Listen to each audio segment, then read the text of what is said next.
Marco inizia a raccontare il ministero pubblico di Gesù con una giornata tipo, ambientata a Cafarnao, un sabato mattina.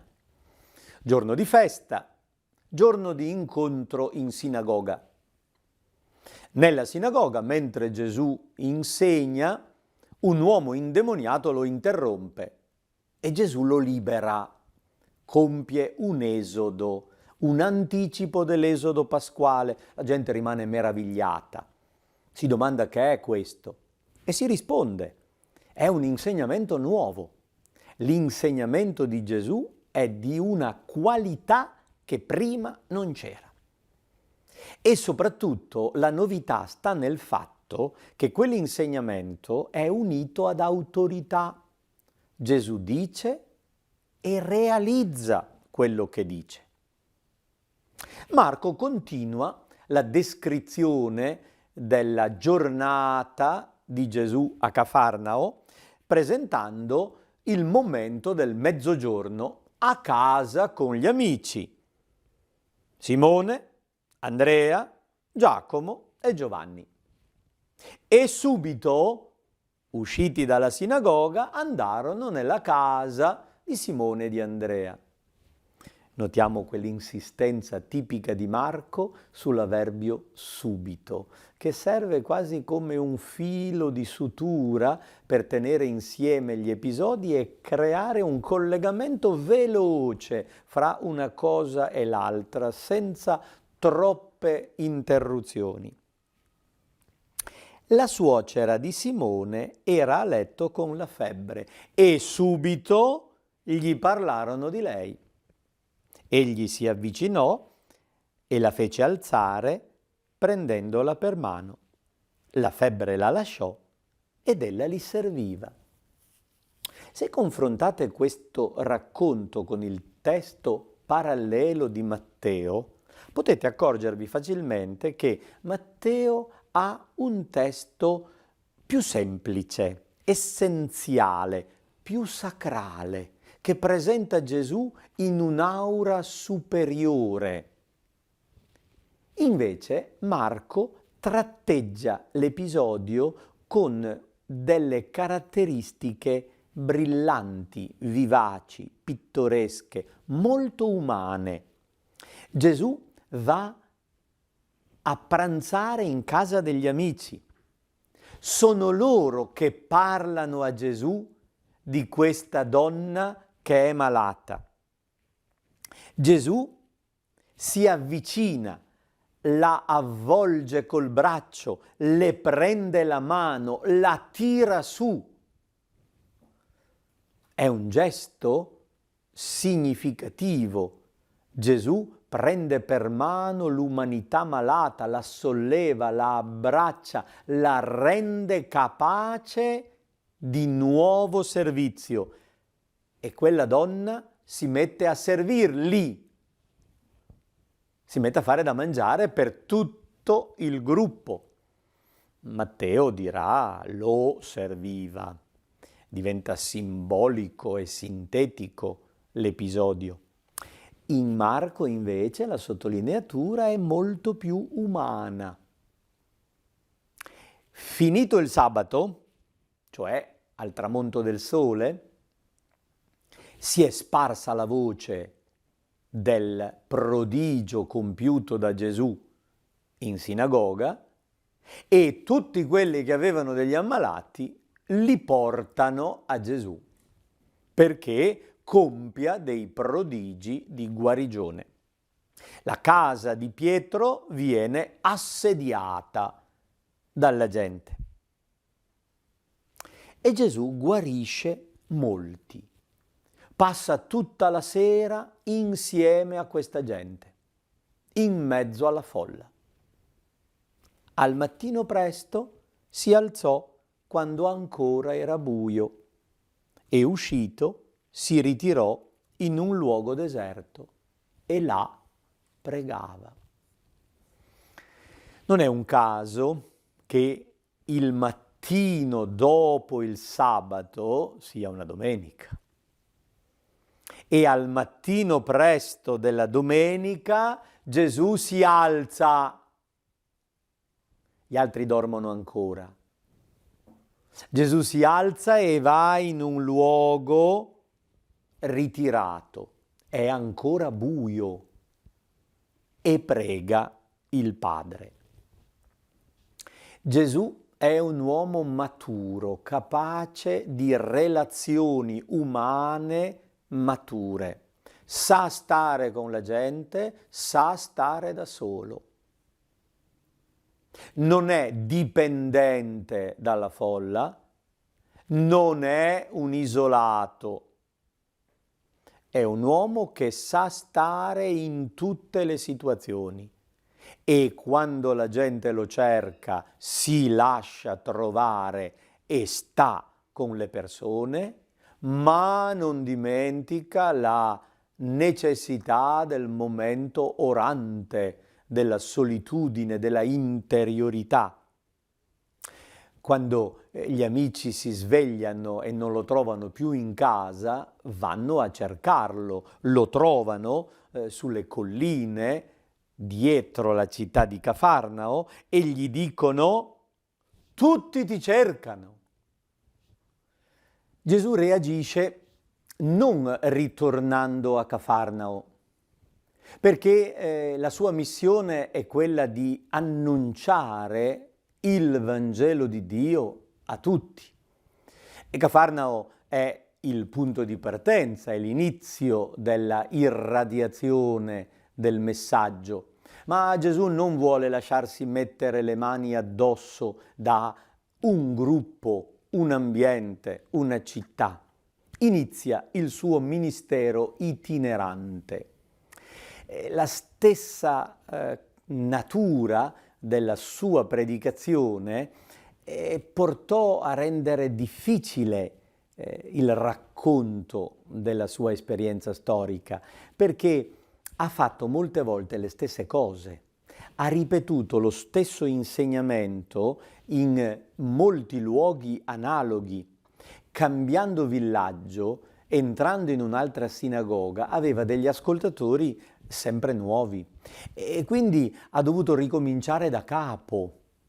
E insegnando nelle sinagoghe di sabato in sabato commentava le letture di quella giornata e partendo da quei testi annunciava il compimento relativo alla sua persona con autorità. Annunciava quella bella notizia di Dio: il regno è qui, è presente. Marco, per poter dare un quadro sintetico del ministero di Gesù, dopo la giornata tipo di Cafarnao, ha raccolto una serie di controversie. Troviamo 5 racconti strutturati su una questione in cui Gesù propone una soluzione nuova e sono delle occasioni particolari di annuncio della novità di Cristo. Non significa che di seguito Gesù ha avuto queste controversie. Si tratta di racconti formati dalla tradizione e cuciti insieme dall'Evangelista, proprio perché sono 5 testi abbastanza simili nella struttura per mettere in evidenza il contrasto di questo maestro con la mentalità dominante degli scribi farisei. La prima disputa è legata al perdono dei peccati, inserita nel racconto di miracolo, guarigione di un paralitico. Mentre Gesù è circondato da tanta gente, 4 uomini vogliono presentargli un povero uomo paralizzato. Tolgono le frasche che costituiscono il tetto di una povera casa palestinese e calano con quella barella il paralitico davanti a Gesù. È una scena particolare che coinvolge tutti i partecipanti, quindi l'attenzione è concentrata su quell'uomo e sull'atteggiamento di Gesù. È chiaro che vogliono un miracolo, vogliono che Gesù guarisca il paralitico. E invece Gesù dice a quell'uomo: ti sono rimessi i peccati. Gli scribi presenti al discorso di Gesù e magari in dialogo con lui, pensano nel proprio cuore chi si crede di essere. Solo Dio può perdonare i peccati. E come fa quest'uomo a dire io ti perdono i peccati? Sta bestemmiando. Gesù interpreta il loro pensiero, sa leggere nei loro cuori e proprio per questo compie un segno. Dice: voi non avete visto nessun risultato sperimentabile. Alla mia parola ti sono perdonati i peccati. Allora, affinché sappiate che il Figlio dell'uomo, cioè io, sulla terra ha il potere di perdonare i peccati, dico un'altra parola di cui vedrete vistosamente il risultato. Si rivolge al paralitico e gli dice: alzati e cammina. E quello si alza, prende la barella e se ne va. Gesù ha fatto quel segno per mostrare di avere la exousia, l'autorità, il potere di perdonare i peccati. Solo Dio può perdonare i peccati. Avete ragione. E io ho quel potere. Che cosa vuol dire? È una catechesi fatta con segni vistosi della autorità di Gesù. E Marco sottolinea questo aspetto. Gesù è un maestro che ha autorità perché realizza quello che dice. Ha il potere di perdonare i peccati. Seconda controversia. Dopo aver chiamato Levi, un pubblicano, a diventare discepolo, Gesù accoglie l'invito a casa di Levi con tanti altri suoi colleghi, gente di malaffare. E viene criticato dai farisei, proprio perché non era abituale che uno scriba frequentasse gente del genere. E non era giusto, secondo la legge, mangiare insieme a dei peccatori. Sempre c'è una nota di contrasto polemico. Sono controversie, infatti. E Gesù si presenta come il medico per i peccatori, colui che ha il potere di guarire i peccatori. È vistoso in Gesù il potere taumaturgico prodigioso a proposito dei malati. È un terapeuta, fa guarire i malati. Ma questi segni servono per dire che Gesù ha un potere terapeutico nei confronti di ogni uomo, in quanto peccatore. E si presenta così la realtà del peccato come una malattia molto diffusa, una malattia che fa morire. Sono i malati che hanno bisogno del medico, sono i peccatori che hanno bisogno di Gesù. E come il malato chiede al medico che lo faccia vivere vincendo la malattia, così Gesù si offre al peccatore come colui che lo libera dal peccato, non perché resti peccatore. Gesù non va a casa dei peccatori perché sono peccatori e perché restino peccatori, ma va come un medico per eliminare la malattia del peccato, per far guarire il peccatore, perché cambi vita. Non sono venuto a chiamare i giusti, perché di giusti non ce ne sono. sono venuto a chiamare i peccatori, sono venuto a guarire i peccatori. Terza controversia sul tema del digiuno. I discepoli di Giovanni e i farisei stavano facendo un digiuno, invece Gesù coi i suoi discepoli mangiavano tranquillamente. Gli chiedono come mai? Perché non osservi le regole? Perché non fai digiuno? E Gesù risponde con una domanda di tipo sapienziale. Forse gli invitati a nozze, quando sono con lo sposo, possono digiunare? In questa controversia Gesù si presenta come lo sposo. Ma lo sposo nella tradizione biblica è un titolo divino. Adonai, il Signore, è lo sposo di Israele. E Gesù pretende di avere titoli divini. È colui che perdona i peccati, è colui che guarisce i peccatori, è colui che sposa il popolo e permette di superare quella fase di penitenza e di digiuno perché c'è una festa di nozze in corso. È la novità. Non si mette il vino nuovo in otri vecchi. Ci vogliono otri nuovi. Gesù è il vino nuovo e sta formando una nuova umanità capace di accogliere la sua novità. Quarta controversia. Le spighe strappate in giorno di sabato. È un altro episodio di contestazione.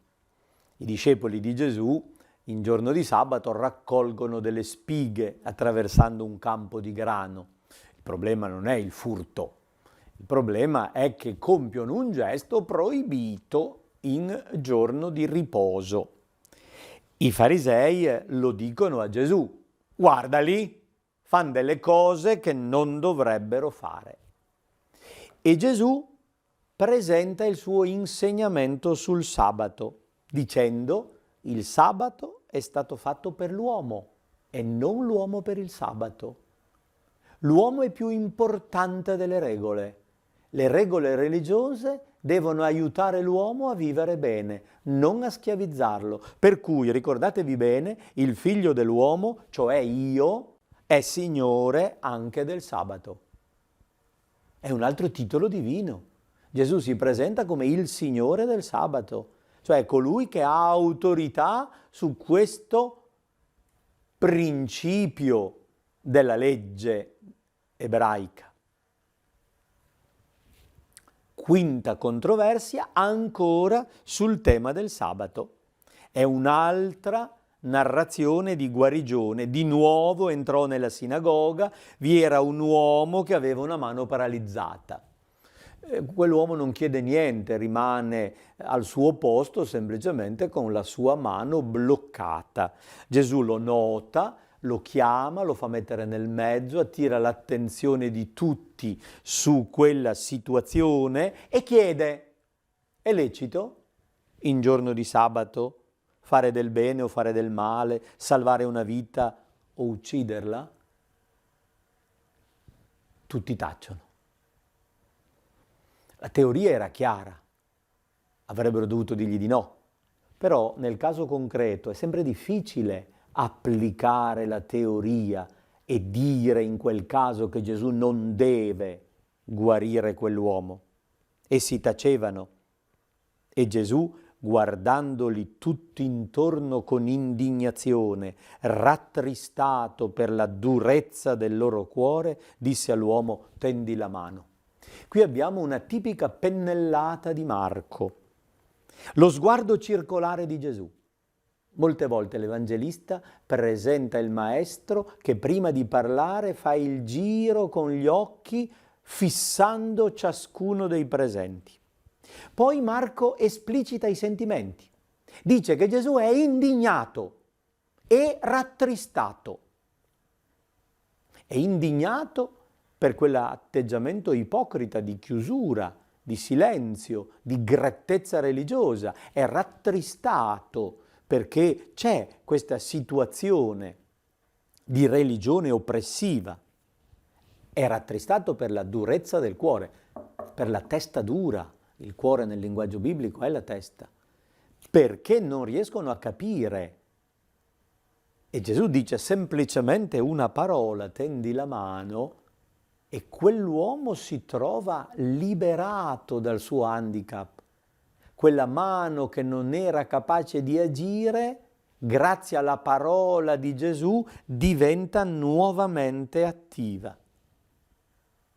Dimostra di avere un potere, dimostra di avere un'autorità religiosa efficace per l'uomo, per la liberazione concreta dell'uomo.